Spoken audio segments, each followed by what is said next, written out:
باب المدینہ کراچی سے فرخ خان نے یہ سوال کیا ہے کہ اگر کوئی سسر اپنی بہو کو اپنے ساتھ چپکائے، اس کو گناہ کی دعوت دے، اس کے ہاتھ وغیرہ کو کس کرے اور وہ خاتون اپنا ہاتھ چھڑا کر بھاگ جائے،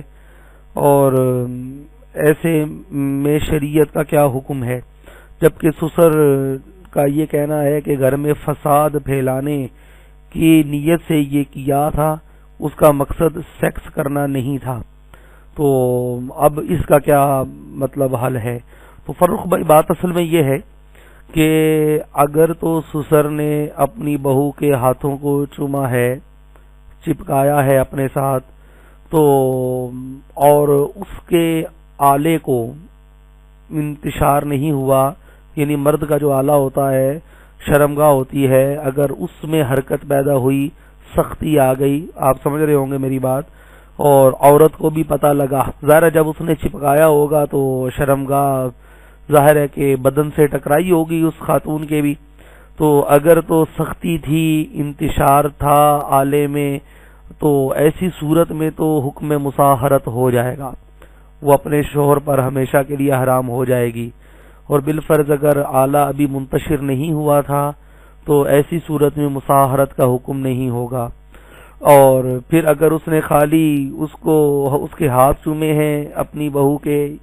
یا اسے پکڑنے کی کوشش کی ہے، اور ساتھ اس نے یہ بھی کہا ہے کہ میں یہ نہیں چاہتا تھا کہ مطلب شہوت کا معاملہ، بلکہ میں تو فساد چرانا چاہ رہا تھا، تو اس صورت میں بھی اگر تو آلے کا انتشار نہیں تھا تو سسر کی بات مان لی جائے گی، لیکن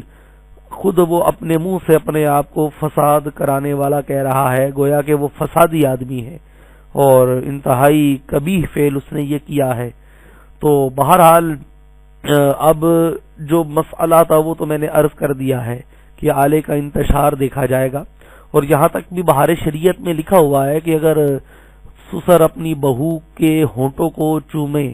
تو اب لازمی بات ہے کہ یہ حرکت ایسی ہوتی ہے کہ اگر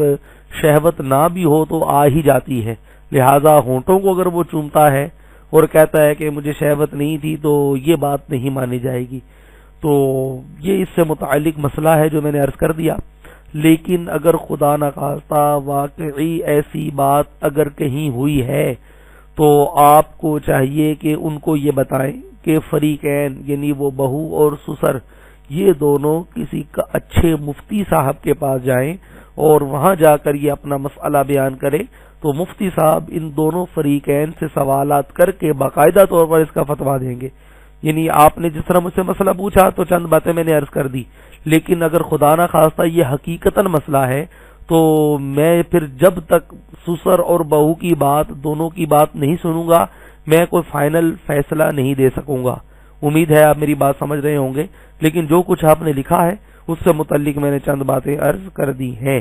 جزاک اللہ خیرہ، واللہ تعالی اعلم جل